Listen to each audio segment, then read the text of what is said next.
사막텐트에서 만든 조보아의 사막텐트.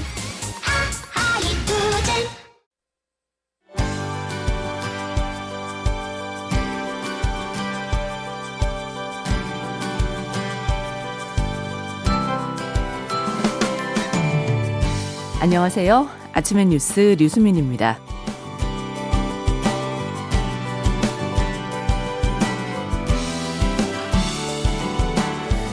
날씨가 빠르게 더워지고 있습니다. 물놀이 가는 분들 많으시죠?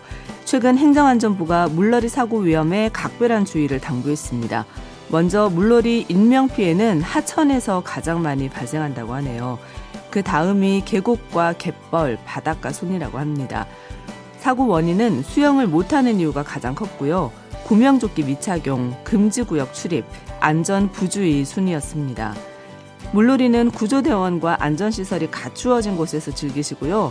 내가 수영 좀 한다, 이렇게 능력을 과신해서는 안 되겠습니다. 또 음주 수영 당연히 위험하겠고요. 물에 튜브나 신발이 떠내려간다고 해서 무리하게 잡으려고 따라가지 않아야 한다는 것도 기억하셔야 될 것 같네요. 6월 25일 금요일 아침의 뉴스 시작하겠습니다.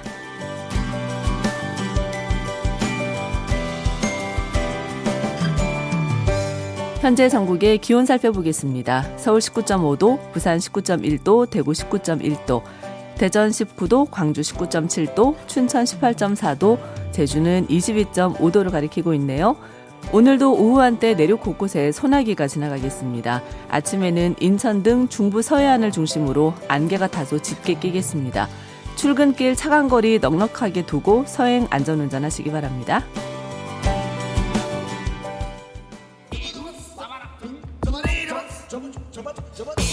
첫 곡 클론이 부릅니다. 쿵따리 샤바라.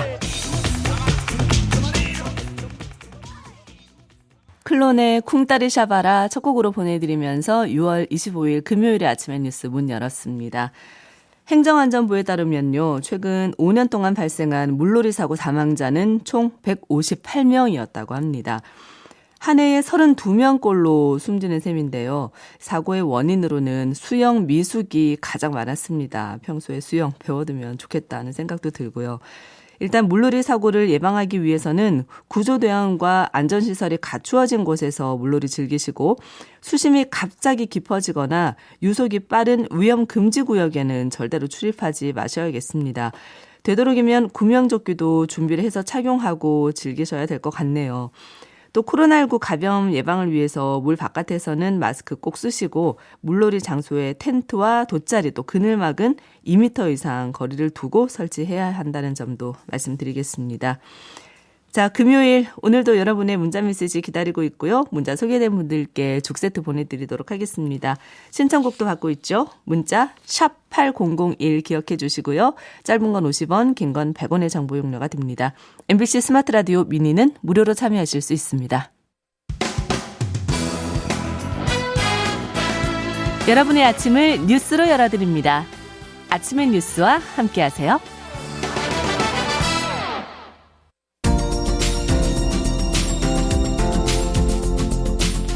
6월 25일 금요일 오늘의 일정 볼까요?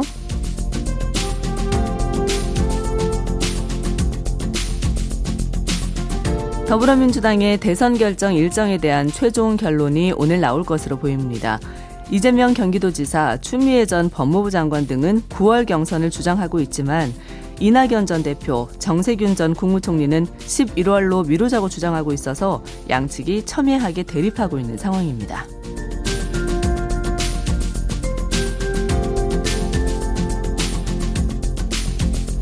조국 전 법무부 장관과 정경심 동양대 교수 부부의 입시비리 혐의 재판이 오늘 열리는데요.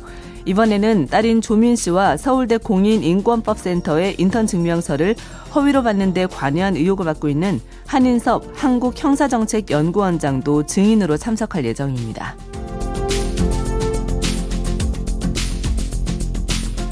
오늘은 6.25 전쟁 71주년을 맞는 날입니다. 올해는 6.25 전쟁 기념 행사가 전쟁 당시 임시 수도였던 부산에서 거행될 예정인데요. 6.25 전쟁으로 목숨을 잃은 호국 용사들의 희생과 헌신을 기억하는 하루가 되었으면 좋겠습니다. 지금까지 오늘의 일정 전해드렸습니다.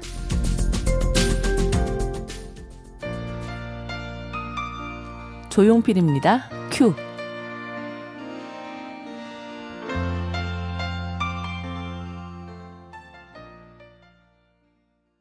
조용필의 큐 보내드리고 돌아왔습니다.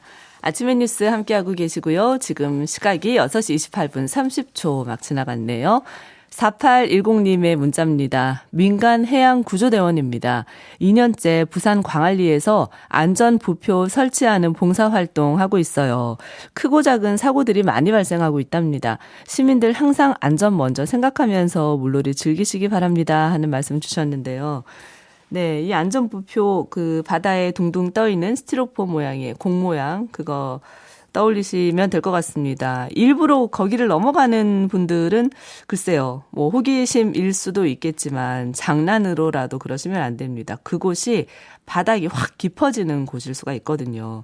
그리고 물놀이에 너무 빠져서 놀다 보면 정신을 차려보면 부표를 내가 넘어가 있더라. 이런 분들도 있는데 안전을 항상 염두에 두고 즐기셔야 되겠죠. 파도가 있는 바다는 항상 우리가 힘을 쓰지 못하는 상황이 벌어질 수 있다는 거 기억해 두시기 바랍니다. 4810님께 죽세트 보내드리고 문자 계속 기다리겠습니다.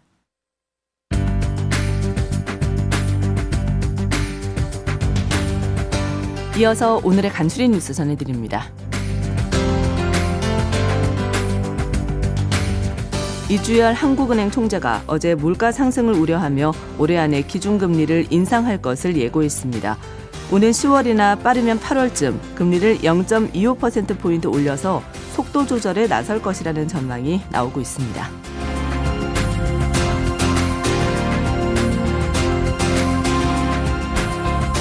남자 아동과 청소년을 성추행하고 성착취물을 제작 유포한 혐의로 구속된 최찬욱이 검찰로 송치되면서 어제 모습을 드러냈는데요. 최 씨는 해외 인터넷에서 노예와 주인놀이를 하는 것을 보고 호기심에 범행을 저질렀다고 밝혔습니다. 또 자신이 더 심해지기 전에 구해주어서 감사하다고 태연하게 말해 악마의 삶을 끝내게 해주어서 고맙다고 하던 조주빈과 비슷한 행태를 보여 누리꾼들의 공분을 사고 있습니다.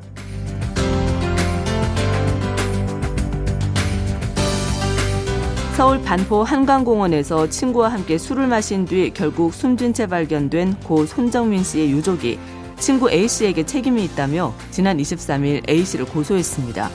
유족 측은 폭행치사와 유기치사 혐의로 A씨를 고소했는데요. 경찰은 어제 손 씨 아버지를 불러 고소인 조사를 진행했습니다.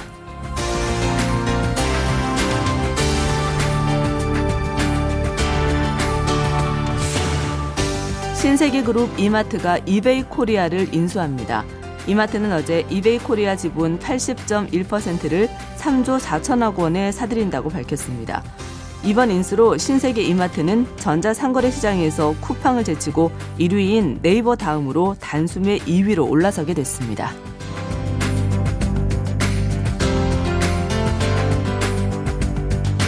기독교 신앙과 페미니즘을 이유로 현역병 입대를 거부해온 30대 남성이 대법원에서 무죄 판결을 받았습니다.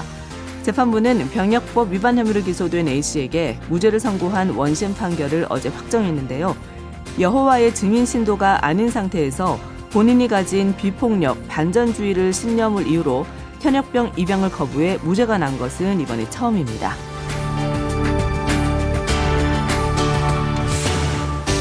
평창 동계올림픽 상징시설인 알펜시아 리조트가 어제 민간 회사인 KH 강원개발에 7,100억 원에 매각됐습니다.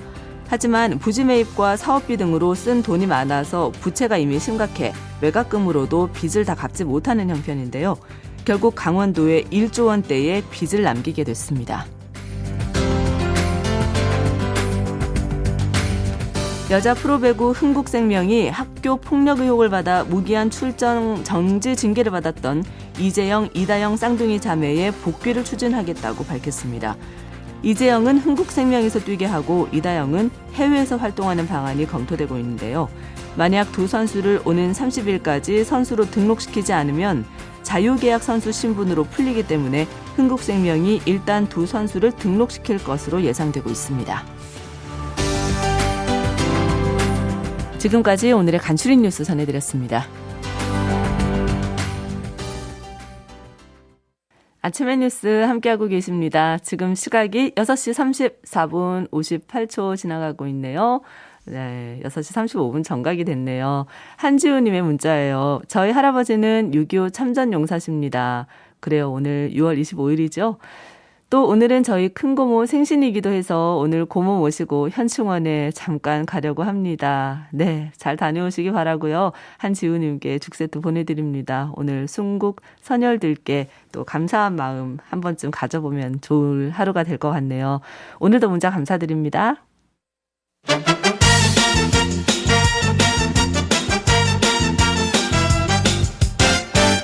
하루의 시작은 아침엔 뉴스.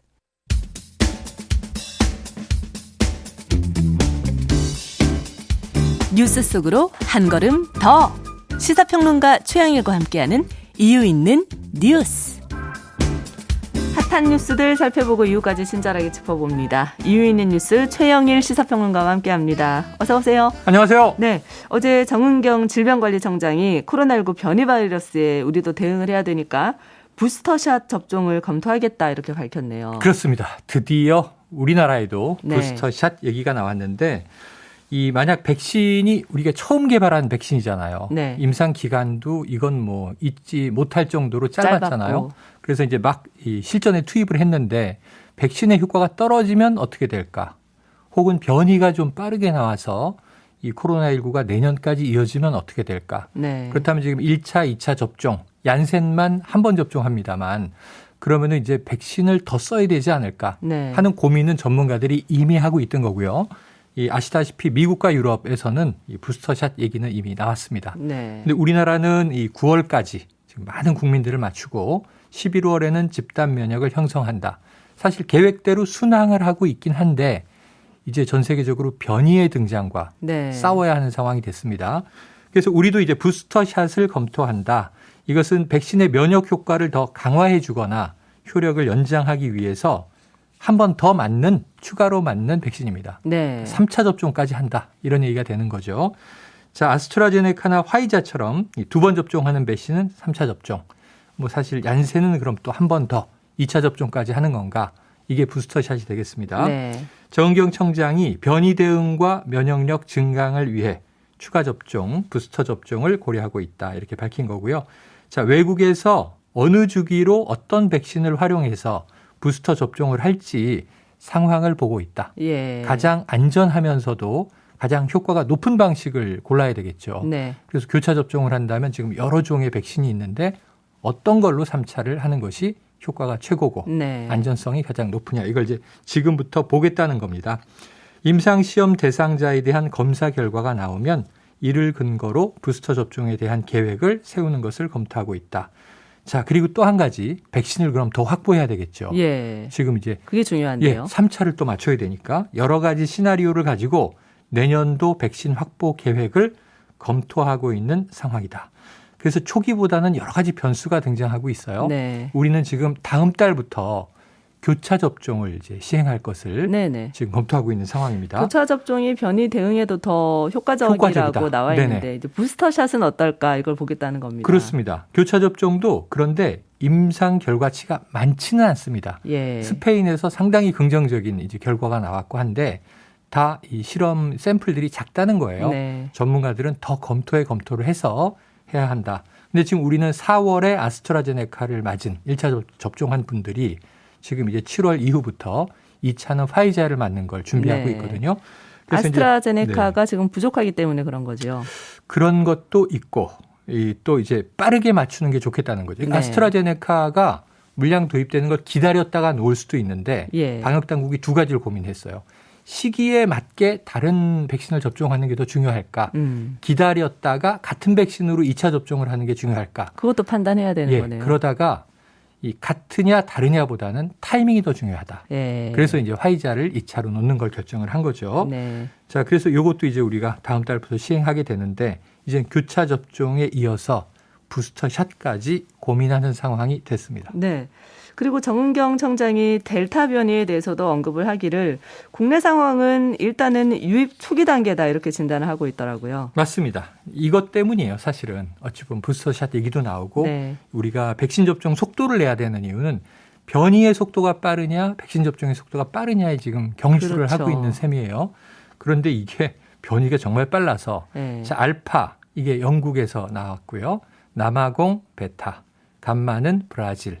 그리고 델타라는 게 이제 인도에서 나오기 시작하더니 네. 지금 인도 뉴스 외신을 보면 델타 플러스가 등장을 했습니다. 네. 사례가 많지는 않지만 델타가 또 변이로 강화됐다라는 얘기인데 지금 알파가 유행했던 영국은 알파는 사라지고 다 델타예요. 네. 지금 90% 이상 거의 99%까지 영국에서 지금 확진자가 늘고 있는데 다 델타 변이 감염자라는 거예요. 네. 그만큼 이제 델타가 무섭다는 걸 알 수 있고 지금 뭐 유럽은 한 달 후면은 신규 확진자의 90%는 델타 변이가 될 것이다. 우세종이 될 것이다. 네. 이 우세종을 넘어서 지배종이 될 것이다. 지배종이죠. 이렇게 얘기를 하고 있습니다. 네. 지금 러시아 모스크바는 이미 90%가 델타 변이라고 합니다. 그러니까 빠르게 퍼지고 있죠. 미국도 두 주마다 델타 변이 감염자가 배로 늘어나면서 현재 감염자 비중의 20%까지가 델타 변인데 네. 미국도 지금 앤서니 파우치 소장 얘기를 들어보니까 한 달 후 정도면 델타 변이가 지배종이 된다. 예. 이렇게 얘기를 하고 있더라고요. 자, 그런데 이제 우리나라는 현재까지 190건이 델타 변이로 확인됐습니다. 그런데 대부분은 검역 과정에서 해외 유입 과정에서 나타났는데 지역 감염도 이제 나오고 있어요. 그러니까 엊그제 부산에서 첫 번째 델타 변이 확진자가 나왔고 또 전북에서는 4명 정도가 나왔고 네. 해서 지금 국내 보고도 지역 감염 사례가 3건 정도 보고돼 있고요. 초기 단계다라고 얘기를 했지만 자, 5월 중순 기준으로 보면 국내 델타 변이 감염자가 한 달여 전에는 87명이었습니다. 네. 근데 지금 190명이니까 한 달 사이에 2배 이상, 네. 100명이 증가한 거죠. 그러니까 속도가 이게 빠르다. 굉장히 이제 위험한데 왜 위험하냐면 영국발이라고 처음에 우리가 얘기했던 알파 변이가 예. 기존의 이 코로나19보다 강해졌다 그랬잖아요. 네. 감염력이 강해졌다. 근데 알파 변이보다 더 전파력이 강한 거니까 이건 더 강한 거죠. 아마 델타 플러스는 좀 더 강해졌겠죠. 실내에서는 60%, 실외에는 40% 전파 속도가 빠르다라고 알려져 있습니다. 네. 참고적으로 말씀드리면 알파, 베타, 뭐 이렇게 감마, 델타 이렇게 델타. 가는 것은 나라 이름을 붙였을 때 좀 나라에 대한 비하가 될 수 있다. 우리가 이런 처음에 이유로. 우한 바이러스라고 부르다가 네. 코로나19로 이름을 바꾼 것과 같은 이치입니다. 맥락이라고 보면 네. 되겠습니다. 영국 같은 경우는 이제 성인 80%가 1차 접종을 했는데도 코로나 하루 환자가 5천 명이 늘었다. 이게 다 델타 변이 영향인데요. 유럽 질병예방통제센터는 델타 변이가 8월 말까지 유럽연합 내 신규 감염의 90%를 차지할 거고 이쪽 말씀을 해주셨지만 추가 조치가 없을 경우에는 지난해 가을과 같은 수준에 이를 가능성이 있다. 이렇게 경고하고 있습니다. 그렇습니다. 참 변이가 걱정이네요. 대학에서도 지금 2학기부터는 대면 수업을 시작할 것 같은데. 그렇죠. 지금 초중고는 2학기부터 전면 등교 유은혜 경제부총리가 발표했죠. 네. 저희 교육부총리가 발표를 했습니다. 그런데 이 대면 수업을 뭐 대학만 안 할 수 없는 거잖아요. 예. 대학도 이제 그동안 비대면 수업, 원격 수업을 주로 많이 했고 아주 특수한 경우에는 대면 수업이 있었는데 대면 수업이 전면화되거나 강화될 것이다. 자, 단계적으로 확대하는 방안을 발표했습니다. 실험과 실습, 실기 중심은 정말 그동안 힘들었어요. 직접 교수의 지도를 받지 못했거든요. 네. 그래서 이제 20명 이하의 소규모 수업은 대면 수업으로 전환한다. 이런 지침이고요. 자, 백신 접종이 순조롭게 이어지면 9월 말쯤에는 이제 대학가에서 대규모 강의도 볼 수 있고 과거에 계단식 대형 강의실, 예. 100명 이상 강좌 이런 것도 있죠. 축제나 행사도 대면으로 가능해지지 않을까 기대하는데 지금 대학생들은 대부분 성인이지 않습니까? 예. 그러면 이제 8월 이후에 백신 접종이 늘어나겠죠. 네. 그 백신 접종률도 매우 중요하다 이렇게 보여집니다. 그런데 학생들은 아직 우려하는 목소리가 높은 게 사실이에요. 네. 교육부가 설문조사를 했는데 이론 중심 수업의 경우에는 대학생 응답자의 47%가 아직은 대면 수업에 반대한다. 이런 입장이에요. 네. 자, 그래서 교육부는 새 거리두기 기준이 이제 7월 1일부터 시행이 되는데 1단계와 2단계의 경우에는 강의실 좌석을 한 칸씩, 3, 4단계가 되면 2칸씩 네. 거리를 더 많이 띄워서 앉게 하고요. 강의실과 기숙사 식당 내에 추가 방역 지침을 다음 달 내에 그러니까 여름방학 지나기 전에 마련하겠다는 예정입니다. 네. 작년에 이제 2년제 대학에 입학했던 학생들 같은 경우에는 올해 말까지 정말 대면 수업 없이 캠퍼스 생활을 실종당했어요. 예. 황당합니다. 제 생각에. 너무 안타까운데. 인생이 얼마나 중요한 시기인데. 맞습니다. 그래도 무사히 대면 수업 진행이 돼서 대학 생활 좀 짧게나마 즐기고 졸업할 수 있었으면 좋겠다 하는 생각도 들더라고요. 네, 그렇습니다.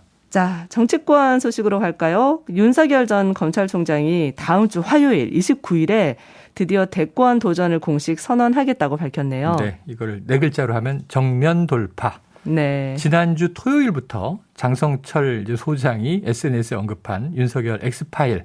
이게 뭐 이번 주 내내 시끄러웠습니다. 예. 여야 정치권 공방에 뭐 많은 이야기들이 쏟아졌는데 정작 제 주변을 아무리 둘러봐도 이 원본을 봤다는 사람은 없어요. 예. 그리고 뭐 이거 장성철 소장은 파쇄했다 이렇게 얘기해버려서 네. 이게 실존하는 파일인지 신기루 같은 것인지 의견이 다 분분한데 Y 파일, Z 파일 이런 그렇지. 것들만 지금 맞습니다. 돌고 있는 것 같아요. 아니 지금 버전이 여러 개예요. 뭐 8개 버전이 있다.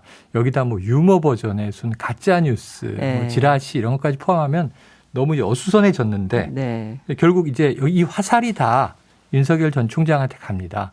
본인이 밝혀야 하는 것 아니냐. 여야 대권 주자들이 다 윤 총장이 해결하라, 답하라 이렇게 네. 했는데 처음에는 일절 대응하지 않겠다. 엑스파일에 대해서. 그다음에 이거 불법 사찰에 의한 괴문서 아닌가 이렇게 또 비판을 했다가 네. 그다음에는 이 측근을 통해서 내용을 검토했는데 별거 아닌 것 같다. 우린 정면 돌파한다. 그리고 드디어 이제 공식 선언의 날짜가 잡혔습니다. 네. 말씀하신 대로 다음 주 화요일 6월 29일 이거 딱 들으면 87년 6.29 선언. 그때 제가 대학교 3학년 때 열심히 집회 시위 참석하다가 네네. 드디어 이제 노태우 당시 민정당 총재가 네. 자, 이 시민들의 요구를 받아들여서 직선제로 개헌을 하고 네. 대통령을 국민이 직접 뽑도록 하겠다. 6.29 선언이죠. 이게 6.29 선언이죠. 네. 이때 이제 시민들이 승리를 외쳐서 얼마 전에 이제 60 시민항쟁 기념일도 지났는데요. 이 6.29 날짜에 맞춘 것인가는 본인에게 물어봐야겠습니다만 네. 6월 29일 날 대권 도전 선언을 한다고 하고요. 장소도 서울 윤봉길 의사 기념관. 그래서 지금 독립운동가의 자취를 좀 쫓는 행보를 하고 있어요. 네. 지난번엔 우당 이회영 선생 기념관 개관식에 처음 모습을 나타냈거든요. 예. 자, 그래서 주목이 되고 있습니다. 과연 어떤 이야기를 할 것이냐. 자, 총장직에서 물러날 때처럼 이 대권 도전의 이유로 공정과 상식, 헌법 정신의 회복을 내세우지 않겠는가 이렇게 전망되고 있는데 네. 그럼 엑스파일에 대해서는 또 어떤 얘기를 할 것인가? 언급하지 않을 것인가? 네. 그럼 또 어떤 후폭풍이 있을 것인가? 이제 지금 다 주목이 되고 있습니다. 왜 결정을 더 늦추기 어렵다? 원래 이 6말 7초, 6월 말 7월 초에는 이 선언할 거란 얘기는 계속 나왔거든요. 네네. 근데 이제 6월을 넘기지 않기로 결정한 이유가 최근 엑스파일 때문에 분위기가 흉흉해지니까 네. 야권에서 대안을 찾기 시작했다는 거죠. 플랜 B가 막 등장하고. 그렇죠. 그래서 최재형 감사원장, 네. 심지어 현직인데 말이죠. 그리고 김동연 전 경제부총리 이런 인물들이 막 언급이 되니까 네. 조금 안 되겠다. 기선제압을 해야 되겠다. 빨리 네. 등판을 해야 되겠다 이렇게 그렇죠. 판단한 것 같네요. 등판 시기가 6월을 넘기지 않게 된 것 같습니다. 네. 그리고 오랜만에 김종인 전 국민의힘 비대위원장도 이 윤 전 총장과 관련해서 한마디를 했군요. 네, 처음에는 굉장히 이제 이 좀 지지의 입장이었죠. 별의 순간이 보일 잡았다. 것이다. 네. 별의 순간을 포착했다까지 얘기를 했는데 네. 그다음은 이제 나를 찾아와라는 메시지를 계속 줬는데 네. 전화는 한 통 왔지만 만난 적은 아직 확인된 바 없습니다. 네. 그러니까 이제 굉장히 비판했어요. 검찰총장 출신이 대통령이 된 적이 없다. 이렇게 부정적으로까지 네, 이제 평가를 했는데 자, 이 최근의 얘기는 이렇습니다. 3달 가까이 이런저런 잡음을 일으켰다. 자, 그러면서 윤 전 총장이 정치인으로 지지율을 높게 받은 건 아니지 않느냐. 국민들은 윤 전 총장의 검찰총장으로서의 자세를 보고 지지한 것이다. 네. 야권이니까 주로 정부의 대립각을 세웠죠. 살아있는 권력을 수사했다. 그런 이유로 이제 핍박을 받았다. 전직 이제 이 법무부 장관들에게 네. 이런 이제 해석, 시각을 가지고 있는 건데 이것을 바탕으로 입지를 강화하고 지지율을 높이면 세력은 자연적으로 붙게 돼 있다. 요거 이제 조금 다시 가능성이 있는 쪽으로 평가가 돌아서는 것 같아요. 예. 엑스파일에 대해서는 윤 전 총장 본인이 자신이 있으면 그런 것을 별로 크게 신경 쓸 필요가 없다. 결국은 국민이 판단할 일이다.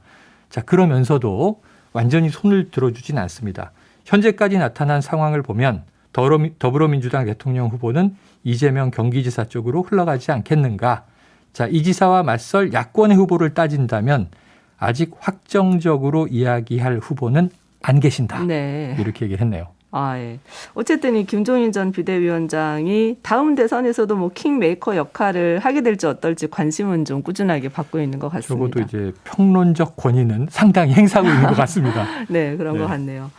자, 그리고 야권의 또 다른 대선 주자죠. 홍준표 의원이 1년 3개월 만에 국민의힘에 복당을 했습니다. 네. 당 최고위원회가 만장일치로 복당안을 통과시켰던데 네. 돌아오자마자 윤석열 전 총장을 공격하기 시작했더라고요. 자, 왜일까요? 가장 강력한 라이벌이기 때문에. 네, 누구라도 그렇게 생각하겠죠. 본인도 대선에 나갈 것이기 때문에 예. 라고 다 생각을 합니다. 자, 어제 당 최고위원회가 만장일치로 반대 없이 복당안을 통과했고요. 복당이 확정됐습니다. 홍 의원 어제 즉시 기자회견 열었고요. 잠시 집을 떠났던 이게 1년 3개월입니다. 지난해 총선에 공천 못 받자 탈당하고 무소속으로 출마해서 네. 대구 달성에서 당선. 무소속으로 있다가 나 좀 빨리 복당시켜줘요 그랬는데 김종인 전 비대위원장이 강하게 안 받아줬죠. 네. 그러다 이제 이준석 대표 체제에서 만장일치로 복당이 된 거니까 본인은 감개무량하겠죠. 네. 맏아들이 돌아왔다. 맏아들을 자임했습니다. 수신제가의 도덕성과 준비된 경륜을 가진 대선 후보 선출로 정권 교체를 반드시 이뤄내야 한다. 이 모든 것을 위하여 저는 한알의 미랄이 되겠다. 네. 뭐 대권 도전 선언입니다. 네, 출마 선언한 거네요. 한알의 미랄이 되겠다. 이렇게 얘기를 했습니다. 자, 그러면서 이제 바로 윤 전 총장에게 정주준 저격을 하는 거죠. 예. 등판도 하기 전에 20가지에 달하는 의혹이 있다. 나오는 자체가 문제가 많죠. 이렇게 얘기를 했어요. 본인이 검증을 피하려고 해서 검증이 안 되는 거 아니에요. 검증은 반드시 거치게 돼 있다. 이런 얘기를 해서 앞으로 이제 당내에서 어떤 발언을 할지 네네. 상당히 이제 이 홍준표 의원의 입 주목이 될 것 같네요. 네. 관심을 많이 받고 있는 것 같습니다. 자, 다음 소식 볼게요. 더불어민주당의 양양자 의원의 지역구 사무실에서 특보로 일했던 이제 친척이 있었는데 회계 담당 직원을 상습 성추행한 의혹이 제기됐습니다. 네, 양양자 의원 광주 서구 의뢰 초선 의원입니다. 그런데 문제는 지역구 관리하는 사무실이 있죠. 국회의원 사무실이. 사촌 동생인 박모 씨가 회계 담당 특보로 일해왔다는 거예요. 네. 근데 이 사무실에서 수개월 동안 이 회계를 담당하는 여직원을 상습적으로 성추행하고 성폭력을 저지른 의혹을 받은 겁니다. 네. 자, 언론 보도를 통해서 이게 보도가 됐고요. 자, 양 의원은 지난 14일에 윤호중 원내대표에게 보고했다고 하고 이틀 뒤에 광주시당이 진상조사에 착수했다고 하는데 네. 문제는 양 의원이 해당 사건을 알게 된 후 열흘 만에서야 경찰에 신고하면서 네. 모든 책임은 자신에게 있고 평생 사죄하겠다. 그러니까 이 사이에 또 2차 가해가 발생한 거 아니냐. 네. 양 의원 본인이 2차 가해자 아니냐. 지금 이런 이야기가 나오고 있어서 당에서 지금 여러 가지 조사를 통해서 조치, 징계 수위를 정하겠다고 이야기하는 상황입니다. 네, 민주당에서도 이 진상조사 결과가 나오는 대로 이제 가해자는 물론이고 양양자 의원에 대한 징계 수위도 결정할 그렇습니다. 방침입니다. 자, 이유인의 뉴스 오늘 여기까지 할게요. 최영일 평론가와 함께했습니다. 고맙습니다. 이번 한 주도 감사합니다. 다음 주에 뵐게요. 아침의 뉴스 류수민이었습니다.